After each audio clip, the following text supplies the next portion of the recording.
salah satu bisa dibilang selebritis menantang Pak Jokowi, ada 3 pertanyaan gitu. Nah, dari tantangan tersebut dulu sebelum kita beralih ke tantangan itu sikapnya seperti apa Pak De? Mungkin itu melecehkan seorang presiden republik kita atau seperti apa Pak De? Saya kira apa yang dilakukan Deddy ya mungkin ya, Deddy Corbuzier ya, di Mas Yuto pertama adalah ungkapan hati dengan menghimbau, sebenarnya cuma bahasanya supaya keren dan menjadi perhatian adalah tantangan, karena dia biasa melakukan kegiatan tantangan terhadap berbagai hal yang terkait dengan penebakan dan sebagainya. Jadi bahasa tantangan menjadi bahasa khas dia. Sebagai selebritis dia tentu untuk menunjukkan eksistensinya menyampaikan dengan cara dia. Tetapi itu bukan pelecehan menurut saya. Tapi ungkapan hati, himbauan kepada presiden, bukan tantangan tapi menghimbau dalam kondisi situasi anak-anak zaman sekarang. Tapi kan kenapa harus orang semua nonton Pak De gitu kan, maksudnya ibaratnya apakah pengen cari sensasi atau gimana? Ya pertama dia cari sensasi, yang kedua perhatian terhadap ungkapannya. Ungkapan yang dilakukan oleh Deddy Corbuzier adalah keprihatinan tentang lagu anak-anak yang sekarang tidak lagi ada seperti zaman dulu. Lagu anak-anak, kita sudah krisis sekali terhadap lagu anak-anak. Lagu-lagu yang sifatnya tuntunan terhadap anak-anak sudah tidak ada. Kalau dulu kita ada Ati Mahmud ya, kemudian ada Ibu Sur, dan berbagai lagu-lagu yang mendidik, dan juga pengarang-pengarang lagu, karena saya juga pengarang lagu anak-anak. Itu betul-betul bertema lagu anak-anak. Tetapi di kemudian hari sekarang ini anak-anak menyanyikan lagu dewasa. Anak-anak sudah diciptakan menjadi orang dewasa oleh keluarganya. Saya kira apa yang dilakukan Deddy Corbuzier is okay.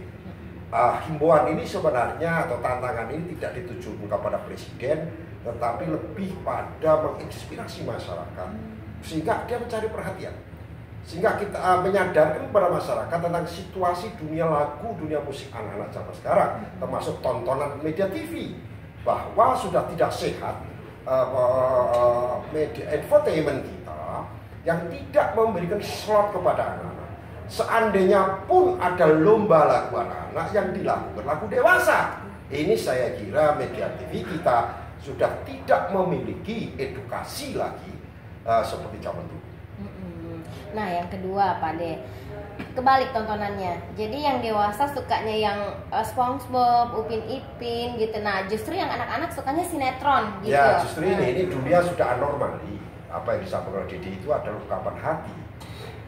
Orang dewasa bersifat kekanak-kanakan. Orang anak-anak dipaksa menjadi dewasa. Ini ungkapan yang ingin disampaikan oleh Deddy Corbuzier sehingga harus menjadi perhatian. Dengan gaya dia, maka menjadi perhatian kan di YouTube dan sebagainya. Nah kalau Deddy Corbuzier kemudian menghimbau atau dengan bahasa tantangan kepada presiden, misalnya, itu kan jadi perhatian.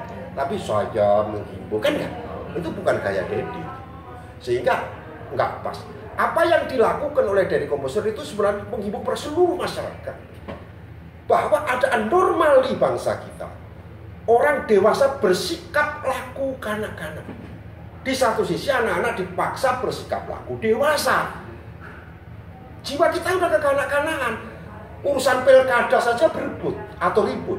Itu kan kekanak-kanakan. Tidak ada kedewasaan dalam sikap laku masyarakat kita. Nah ini barangkali yang disampaikan oleh Deddy Corbuzier.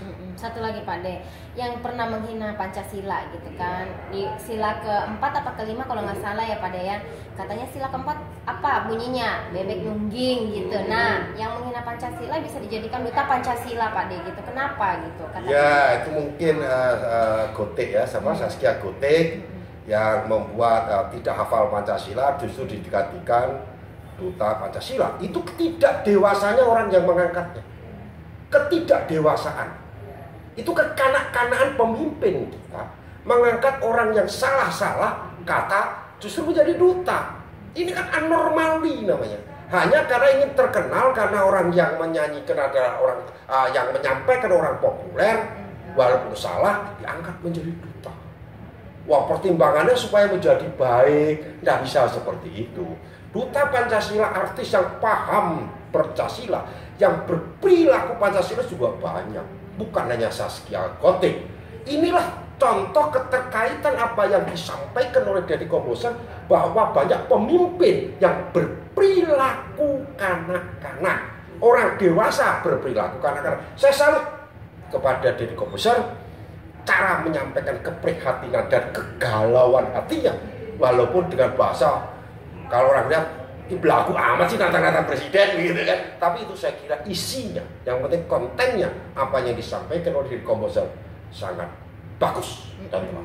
Sampai sekarang Bapak Presiden kita belum menjawab tantangan dia, dan kalaupun bisa menjawab katanya bakal dikasih sepeda dari Deddy. Itu guyon aja itu presiden, ya nggak perlu lah jawab-jawab kayak gitu saya kira, karena apa yang disampaikan dari Corbuzier tidak hanya ditujukan kepada Presiden Ansi, tetapi dengan menggunakan bahasa tantangan kepada Presiden, maka himbauan dia, kegalauan hati tentang anomalinya kondisi bangsa kita, yang dewasa menjadi kanak-kanak, yang kanak-kanak dipaksa menjadi dewasa dan sebagainya, itu tersampaikan.